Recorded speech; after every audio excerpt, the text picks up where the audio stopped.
ये समस्या कुरान है, ये समस्या हदीस है, ये समस्या मोहम्मद है, ये वैचारिक समस्या है। जब तक इसको विचारधारा से चुनौती नहीं दी जाएगी, इसमें बदलाव नहीं आने वाला है।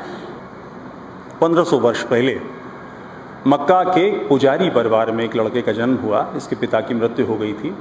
बहुत ही अभाव में तिरस्कृत ढंग से पला। इसकी माँ ने इसको एक गाय को दे दिया, दूध भी नहीं पिलाया। बड़ा बचपन में जब बच्चे के अंदर मानवता, प्यार, लाड़ ये सारे विकसित होते हैं माता पिता के समय, वो इसको उपलब्ध नहीं हुए। यही बच्चा बड़ा होकर मोहम्मद बना और इसने घोषणा की कि यहाँ जो मूर्ति पूजा हो रही है ये उपयुक्त नहीं है। इसके विरोध में उसने अल्लाह, एक वहाँ का देवता था, उसको क्रिएट किया और उसके खिलाफ दर्शन 5 उसकी बातें, तौहीद, नमाज, रोज़ा, ज़कात और हज। तौहीद, अल्लाह एक है, कुरान उसकी किताब है, मोहम्मद उसका पैगंबर है, यही पैगाम था। कई साल वो मक्का में ये सब करता रहा, लोगों पर इसका असर नहीं पड़ा और मक्का में रहते हुए वो केवल 34-35 लोगों को मुसलमान बना पाया।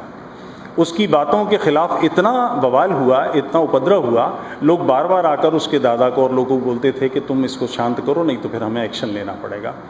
अंत में उसे वहाँ से भागकर मदीना जाना पड़ा और वहाँ राजनीतिक परिस्थिति ऐसी थी कि इसके हाथ सत्ता लग गई और वहाँ से उसने अपने दर्शन को लगातार फैलाया।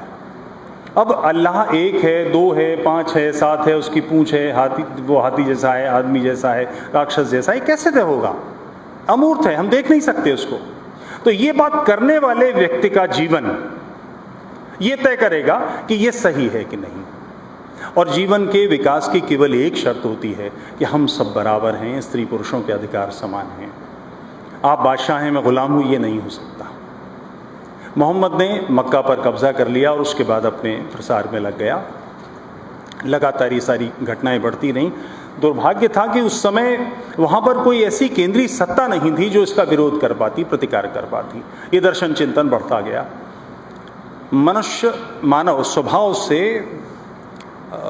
उत्पाती है। आप छोटे बच्चों को स्कूल जाते देखिए, जो तगड़ा बच्चा है वो छोटे बच्चे के बाल खींचेगा, पेन मारेगा, कुत्ता बैठा हुआ उसकी पूंछ खींचेगा, चप्पल पटकेगा, कुछ ना कुछ ये उसके स्वभाव का।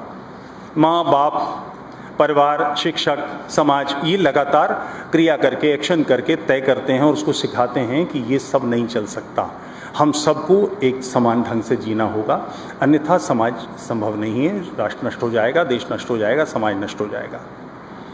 उसने ऐसी सारी कमियां, हर व्यक्ति चाहता है, सबके अंदर होता है कि दूसरे पर चढ़ बैठें, ताकत स्थापित कर दें, किसी दूसरे की बीवी सुंदर उसे भगा लें, ये सबके अंदर कहीं ना कहीं ऐसी बातें होती हैं। उसने इन सब चीज़ों को लीगलाइज कर दिया। दुनिया के 2 पक्ष माने, एक दारुल इस्लाम, एक दारुल हरब। दारुल इस्लाम वो सारा क्षेत्र जहाँ पर ये हम रोज़ा, नमाज, तौहीद, हज, ज़कात ही चलता है, और वो दूसरा क्षेत्र जहाँ पर ये इसकी सत्ता स्थापित नहीं है। ध्यान रखिएगा, दारुल इस्लाम का मतलब इस्लाम की ताकत है, बहुसंख्या नहीं है। भारत में जब जिसे हम इस्लामी काल कहते हैं तब की छोड़ दीजिए, आज भी पाकिस्तान, बांग्लादेश भारत को एक कर दें तो भी मुसलमान बहुसंख्या में नहीं है, ताकत में हैं, जहाँ से वो हमसे जजिया वसूल कर सकते हैं, हमारी लड़कियाँ उठा सकते हैं, हमारे मंदिर तोड़ सकते हैं, हमारे आचारों को नष्ट कर सकते हैं, हमारे पुस्तकालय समाप्त कर सकते हैं, हमें गुलाम बना सकते हैं। जजिया को टैक्स मत समझ लीजिएगा। कई बार लोग कहते हैं कि जैसे टैक्स आज भी देते ना, इनकम टैक्स, वैसी जजिया था, ऐसा नहीं है। जजिया के नियम है कि लेने वाला नीचे बैठा होगा, देने वाला खड़ा होगा, हाथ उसका नीचे होगा और उस पर थूका जाएगा, जलील किया जाएगा, एहसास करा जाएगा कि तुम घटिया हो, तुम काफिर हो, तुम छिछोरे हो, तुम कमीन हो, ये एहसास कराने का, इस चिंतन को और इसमें लगातार इसका माध्यम ये सब करने का तलवार ठहराया। इस सारी प्रक्रिया का नाम जिहाद है।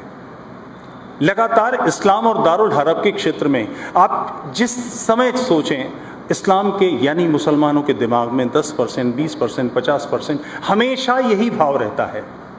उनके मन में यह है कि हमारे चारों तरफ शैतानों का राज है, हम अल्लाह की मुमलिकत हैं, हमारा फर्ज उसके दीन को स्थापित करना है। ये एक ऐसा विषैला, बिल्कुल शुद्ध माफिया का चिंतन है जो ताकत चाहता है, सत्ता चाहता है।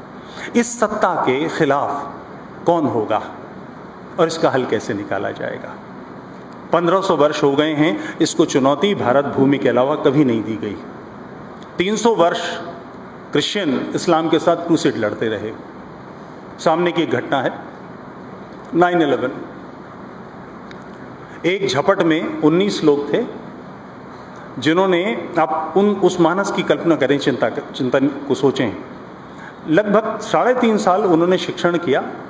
बोइंग उड़ाना को बच्चों का खेल नहीं है, बहुत तकनीकी ज्ञान चाहिए। कुछ जर्मनी के थ्रू, कुछ ब्रिटेन के थ्रू, कुछ फ्रांस के थ्रू अमेरिका में दाखिल हुए, वहाँ 2-2.5 साल तक पढ़ते रहे। उस बीच में लोगों से मिले होंगे, मित्र बनाए होंगे, खाते पीते रहे होंगे, काम करते रहे होंगे, मगर लक्ष्य बिल्कुल स्पष्ट था कि हमें कुफ्र के खिलाफ लड़ाई लड़नी है।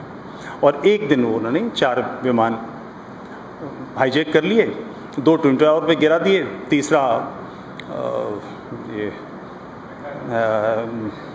जो उसका CIA का हेडक्वार्टर ना, पेंटागन, और चौथे को उन्होंने व्हाइट हाउस पे गिराना था, जिसे वहाँ की एयरफोर्स ने मार दिया। 19 लोगों ने इतना बड़ा काम किया। अमेरिका तुरंत चढ़ बैठा, उसने अफगानिस्तान पे हमला कर दिया, हजारों लोग मार दिए। उत्पात बंद हो जाना चाहिए था, मगर नहीं हुआ। सीरिया से आईसिस खड़ा हो गया, कहीं से दाइश आ गया। क्योंकि ये समस्या तालिबान की नहीं है, ये अफगानिस्तान की नहीं है, ये समस्या कुरान है, ये समस्या हदीस है, ये समस्या मोहम्मद है, ये वैचारिक समस्या है। जब तक इसको विचारधारा से चुनौती नहीं दी जाएगी, इसमें बदलाव नहीं आने वाला है। और दुर्भाग्य है कि भारत में जितनी भी विचारधाराएं हैं, ये सारी आयातित हैं। एकमात्र विचारधारा जो इस धरती की, इस जमीन की संतान की है, वो हिंदुत्व। उसे सावरकर जी ने दोबारा प्रतिस्थापित किया। उस हिंदुत्व की रक्षा सदैव शस्त्र से होती है, धर्म की रक्षा शस्त्र से होती है। उसके लिए समाज को उन्होंने आग्रह किया। ये दुर्भाग्य है हमारा कि हमारे तब पूरी पीढ़ी जिम्मेदार है। सावरकर जी राजनीति के महत्व को समझते थे, उन्हें लगातार प्रयास किया, हिंदू महासभा के साथ काम किया। हम ही तो हैं, हमारे पूर्वज तो हैं जिन्होंने कांग्रेस को चुना, जो नेहरू को लेकर आए, जिन्होंने सावरकर जी को नहीं चुना।